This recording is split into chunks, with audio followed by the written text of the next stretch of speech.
Varias personas me han preguntado si han habido reacciones de autoridades eclesiásticas ante el documento final del Sínodo de la Sinodalidad. Pues bien, sí, las han habido. No pocos obispos e incluso cardenales han expresado perplejidad y preocupación ante el documento. Hoy les hablaré de dos críticas muy importantes al documento vaticano, una de las cuales abre una perspectiva verdaderamente maravillosa.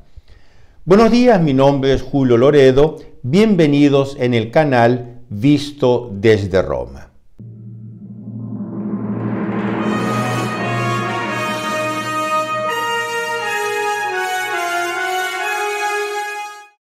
Si aún no te has suscrito al canal, te invito a hacerlo. Te invito también a compartirlo con tus amigos. Mantente actualizado, informado directamente desde aquí, desde Roma, sobre lo que está sucediendo en la Iglesia. Ya he explicado que, más allá de los documentos producidos por el Sínodo, el mero hecho de la existencia de un proceso sinodal ya es una herramienta importante para reformar radicalmente la Iglesia, alineándola con ciertas ideologías contemporáneas. Por eso he dicho, siguiendo la opinión de importantes eruditos, que la sinodalidad misma introducida en la Iglesia es el principal mensaje del sínodo. Es decir, la sinodalidad es un modus operandi que, en modo inadvertido, trasborda las ideas y la propia mentalidad de los fieles hacia posiciones antes consideradas inadmisibles. Es una verdadera revolución silenciosa o, como lo llamé en el último vídeo, un transbordo ideológico inadvertido. El conocido jesuita progresista padre Thomas Rees, exdirector de la revista America, la revista de los jesuitas americanos, condenado, censurado por el entonces prefecto de la Congregación para la Doctrina de la Fe, cardenal Joseph Ratzinger, por sus escritos heterodoxos, el padre Rees reconoce esto. Él dice, comillas, para Francisco, el proceso sinodal fue siempre más importante que cualquier decisión del sínodo, cierro comillas, ya que, continúa el padre Rees, determina para toda la Iglesia un nuevo modus vivendi y un nuevo modus operandi. Cierro comillas, comento yo, una nueva iglesia, un nuevo modus vivendi y un nuevo modus operandi es una nueva iglesia. En el artículo publicado por el National Catholic Reporter, el padre Rees afirma, comillas, el trabajo del sínodo ya está hecho. Ahora le corresponde al resto de la iglesia convertirse en sinodal. Atención, queridos amigos, a esta expresión, convertirse en sinodal. Por lo tanto, estamos en pleno proceso sinodal, el sínodo no ha terminado. Y mientras la Iglesia así se vuelve sinodal, las reformas pueden ser siempre impuestas desde arriba, con autoridad, como sucedió, por ejemplo, con la declaración Fiducia Supplicans. Algunos un poco optimistas, creo yo, vieron en el documento final un motivo de gran alivio, porque los temas de moral sexual, la agenda LGBT, etc., y ciertas demandas feministas, pues no ocupan un lugar de gran importancia. El cardenal Burke no comparte esta opinión.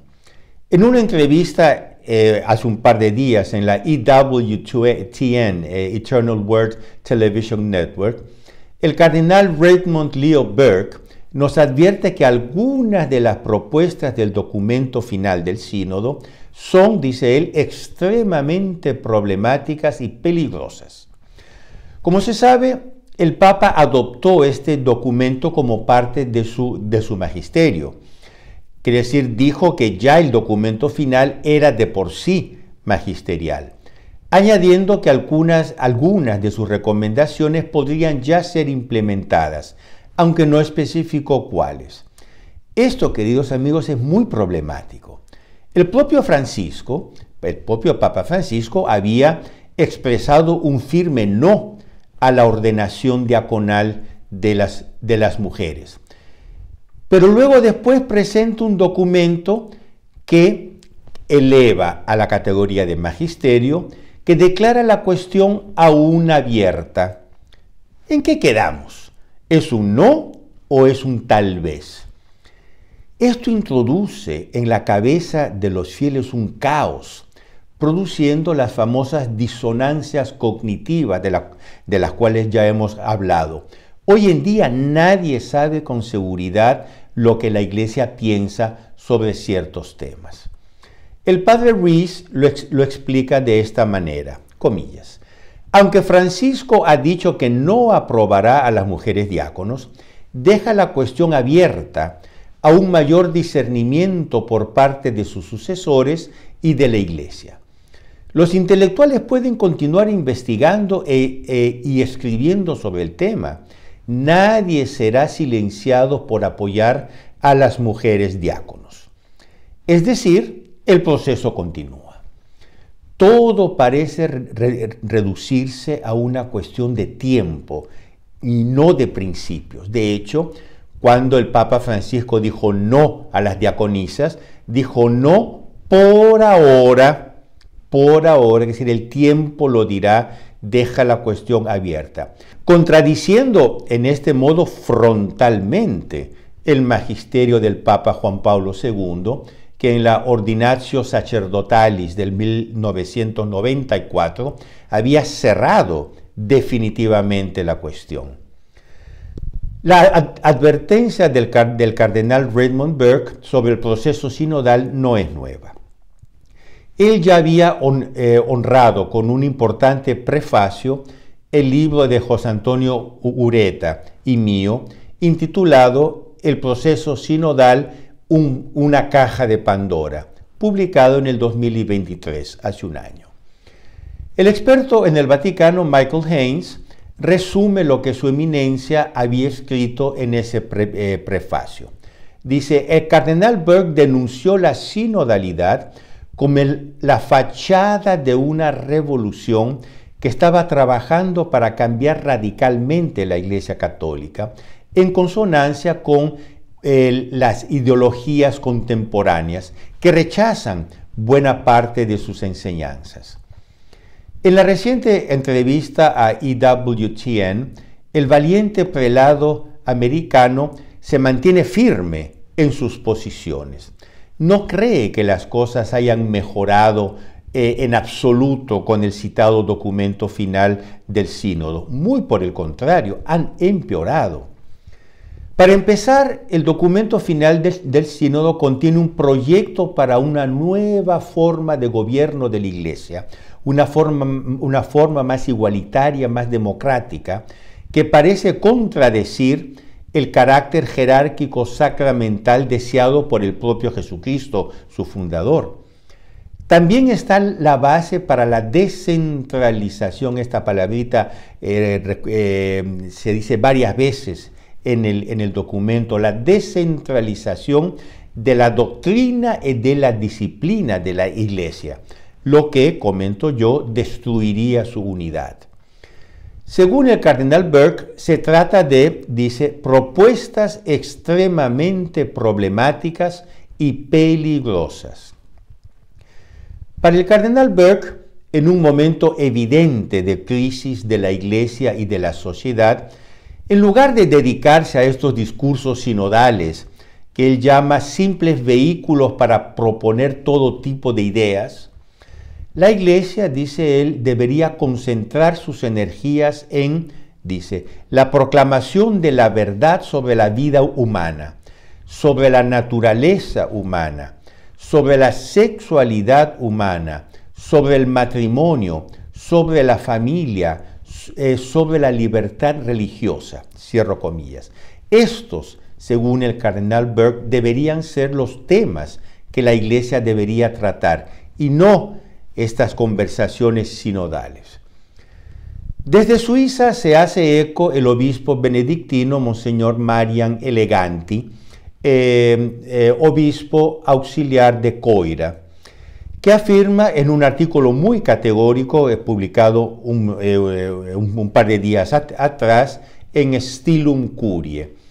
Él dice que utilizando un nuevo lenguaje, la sinodalidad quiere introducir un nuevo paradigma, según el cual nada en la Iglesia será como antes. Quiere decir, según Monseñor Eleganti, la sinodalidad es una especie de caballo de batalla, caballo de Troya, digamos, dentro del cual hay un nuevo paradigma que, si fuere aplicado, nada en la Iglesia será como antes. Como el cardenal americano, también Monseñor Eleganti constata la terrible orfandad en que permanecen los fieles. Dice: el diluvio de documentos y la ansiedad de cuestionar a la Iglesia que aprende pero ya no enseña, se han vuelto insoportables para mí. Es un verdadero diluvio semántico.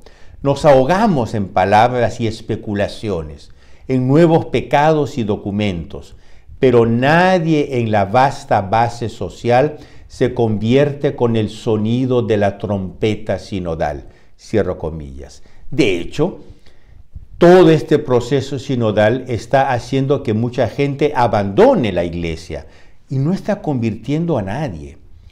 Observa también Monseñor Eleganti que, aunque el sínodo habla de misión, favorece el relativismo más que la conversión a la que nos invita continuamente el bautismo. Por ejemplo, con nuevos ministerios femeninos que cuestionan la sacramentalidad de las ordenaciones y con medidas que favorece, dice él, la protestantización de las estructuras de gobierno de la Iglesia. Él se pregunta al final, ¿sinodización y protestantización no se convirtieron en sinónimos? Es dura esta frase. Según Monseñor Eleganti, en esta misión sinodal no hay nada, no hay ningún elemento que pueda convertir la sociedad moderna laica e incrédula. Y luego agrega, y cito: está en juego lo católico y apostólico, quiere decir la indivisibilidad de la Iglesia y la unidad de su fe, la doctrina y práctica, que se aplica a todas las iglesias particulares, sin excepción. Cierro comillas. Quiere decir, la Iglesia es una, no se puede fragmentar. Sin embargo, a pesar de todo, Monseñor Marian Eleganti se siente confiado y esperanzado. Él tiene una gran fe en la indefectibilidad de la Iglesia y observa con satisfacción, y cito: las personas sencillas y creyentes no leerán los textos adoptados por el sínodo, sino que buscarán las fuentes de su fe en otra parte, no en los documentos, sino en los oasis de la Iglesia donde se anuncia la fe, los oasis de la liturgia legítimamente celebrada con honor y dignidad, al culto, la confesión. Solo hay que mirar a la juventud nueva, creyente, para darse cuenta de esto. El Espíritu Santo no se contradice con el tiempo, creando una nueva iglesia diferente de la anterior. Y cierro comillas. Como yo mismo he dicho y documentado en episodios anteriores de este canal Visto desde Roma, también yo espero que la gracia divina provoque una gran conversión a partir de estos 5 panes y 2 peces recogidos aquí y allá en medio de la tormenta y la crisis entre los fieles de todas las edades, pero sobre todo de los jóvenes, que en este contexto adverso, en lugar de desanimarse, fortalecen su piedad y reafirman su fe. ¿Podrían estos jóvenes ser la base de una conversión social milagrosa como la que se produjo por ejemplo, después de la decadencia del Imperio Romano y de la que nació el cristianismo medieval, la civilización cristiana medieval. El poeta francés Edmond Rostand, en su obra Chantecler, dice una frase que yo quisiera, queridos amigos, que se convirtiera en nuestro eslogan. Es en la noche que es hermoso creer a la luz. Es en la noche que es hermoso creer en la luz. Es en la oscuridad de nuestros días, en las tinieblas de nuestros días, que es hermoso creer en la aurora del reino de María. Y yo termino con palabras de aliento y de esperanza escritas por el profesor Plinio Correa de Oliveira, y cito: más allá de la tristeza y de los castigos sumamente probables hacia los cuales caminamos, nos esperan los resplandores sacrales de la aurora del reino de María. Por fin mi inmaculado corazón triunfará. Es la perspectiva grandiosa de la victoria universal del corazón regio y materno de la Santísima Virgen. Es una promesa tranquilizante, atrayente y sobre todo majestuosa y entusiasmante.